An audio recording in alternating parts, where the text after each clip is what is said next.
And this one right below it is condemned as totally false. Quote, that is the best condition of civil society in which no duty is recognized as attached to the civil power of restraining by enacted penalties offenders against the Catholic religion, except so far as public peace may require, unquote. I have to make this clear before going on. Since it cannot be considered false that the public peace could require a civil power to restrain by enacted penalties offenders against the Catholic religion, that element of exception cannot be considered false. Therefore, the predicate totally false cannot mean false in every part. Therefore, totally false must mean false in toto. That is, the total statement is false because it's not totally true. On a predicate calculus truth table, conjunctive statements are false if any part of them is false. One false element renders a total statement false. That is, totally false. As to which one or more elements render it false, there are several areas of weakness. Best, no duty, or the presence of only one exception, that of the public peace, instead of additional exceptions that would justify civil restraint and religious liberty.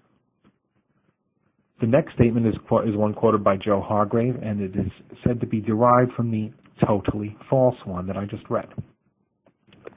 Liberty of conscience and worship is each man's personal right, which ought to be legally proclaimed and asserted in every rightly constituted society, and that a right resides in the citizens to an absolute liberty, which should be restrained by no authority, whether ecclesiastical or civil, whereby they may be able openly and publicly to manifest and declare any of their ideas, whatever, either by word of mouth, by the press, or in any other way. Unquote.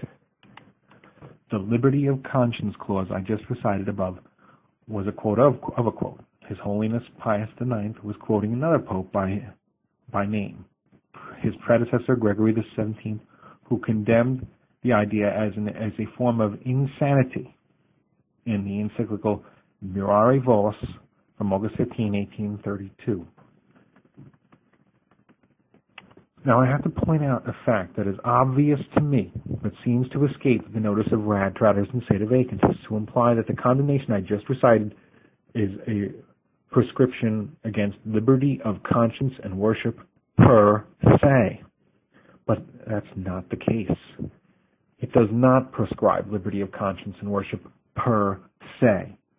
It prescribes liberty of conscience and worship as, quote, each man's personal right, which ought to be legally proclaimed and asserted in every rightly constituted society, and, yes, this is another conjunctive statement that it renders false its logical totality if the dubious parts are false, as they appear to be.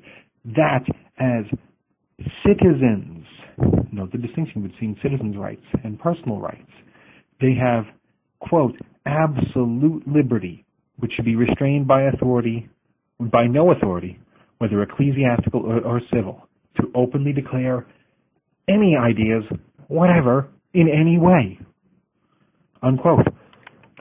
That is as radical a statement as I can imagine, and it has many parts. Any one of those logical atomic constituents could be false and would thus render the statement as a whole false, i.e. totally false, and thus worthy of condemnation. The statement condemned is that of the radical secularist philosopher H.F. Lemonnier. That is the particular philosophy that the condemnation was aimed at. It does not seem unreasonable to assert that the condemnations reaffirmed in Quana Cura and the syllabus, insofar as they reaffirm what was condemned in Mirare Vos, are condemnations aimed at the specific propositions of Lemonnier.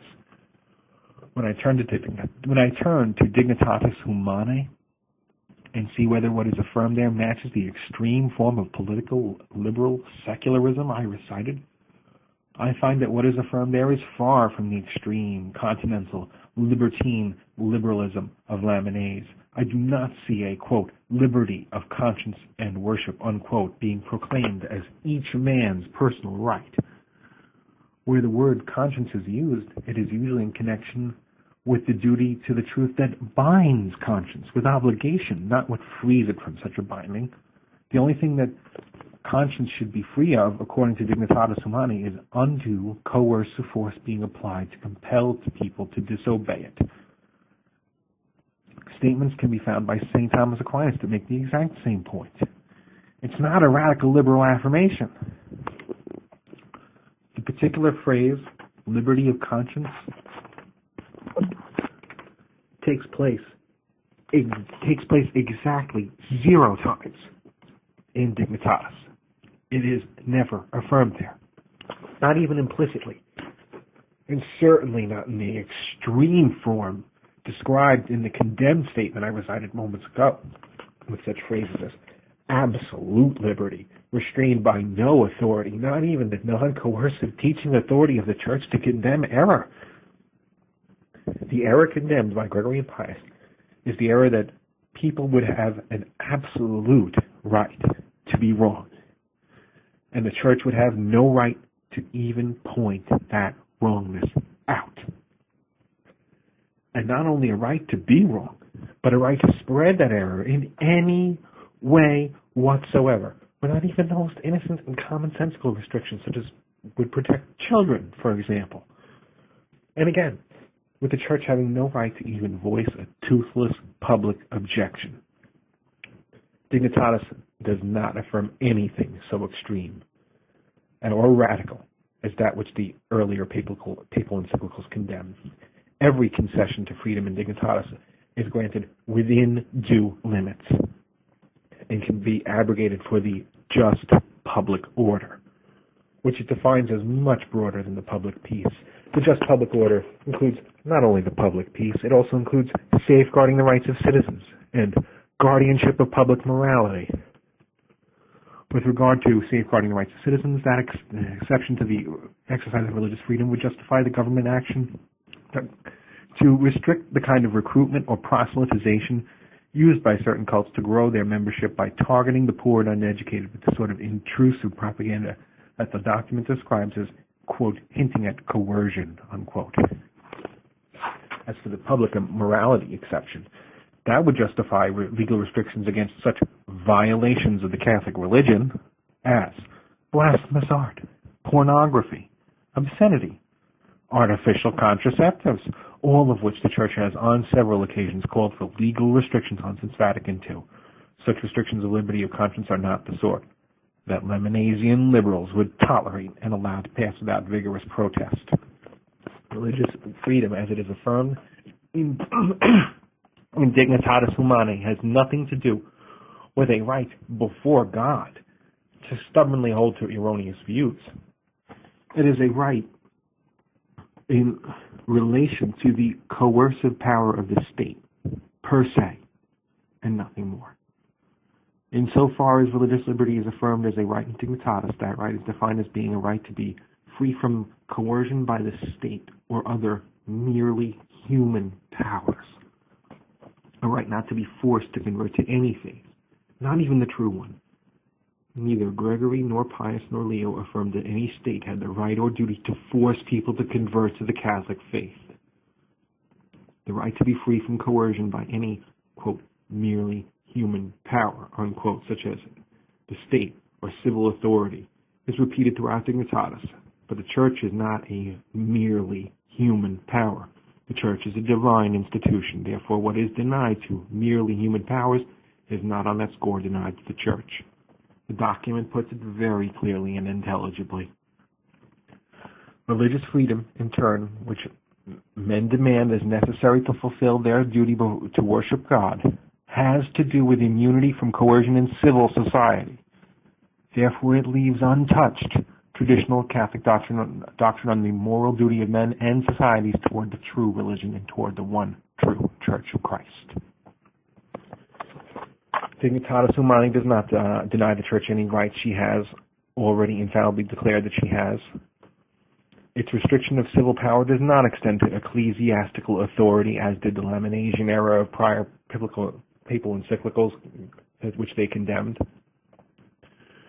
The syllabus that was issued simultaneously with Quanta Cura condemns errors explicitly, but when examined closely, the condemnations can hardly be said to stand in contradiction to Dignitatis Humanae. They are context-dependent statements that are very specifically applied to a particular place and time, for example, to a specific state and date. They are the sort of extreme, multiple conjunctive statements that are far too radical to be considered affirmed by Dignitatis Humanae. They are also the sort that you could negate with as few as one single predicate change and place that adjusted statement either otherwise word for word right up against its original, and you would not have a logical contradictory or even a contrary, but rather you would have sub-contraries. If I had nothing better to do with my life for the next month or so than to translate the terms of these statements into symbols, I could reformulate them in the language of predicate calculus, and I would be able to do a long, tedious, formal demonstration of the fact that they don't contradict. But there is no need for that, because the burden of proof rests with those who accuse these texts of contradicting each other. They are church documents, so they deserve a faith-based presumption of innocence. Therefore, for the present, it will suffice for me to report that I have read both documents and I do not see them as contradictory. If that was the clearest, the most obvious example, I am now content that no other allegations of contradiction offered by the ragtag crowd or the Sedevacantists are worth the time that would be required to examine them. If all the others are even less clear, then that in itself satisfies me that every one of them would fall in the face of the sort of lengthy critical examination that I, for my part, feel would be a tremendous waste of time. I wish now to play another clip from Daly's talk. I can't mention the topic of religious liberty without some allusion to the ingenious efforts of Dr. Brian Harrison to show that the Vatican II doctrine is in fact compatible with the infallible teaching which it appears to contradict, which it admittedly appears to contradict. I would point out that to the best of my knowledge, Dr. Harrison is the first man in the history of Christianity to have found it necessary to write a very long and scholarly book claiming to demonstrate that despite admitted appearances, the teaching of a given general council can in fact, by a mighty effort, be interpreted in a way that may just about be compatible with Catholic doctrine. It would be churlish not to admire Dr. Harrison's endeavours. They smack to me of true heroism.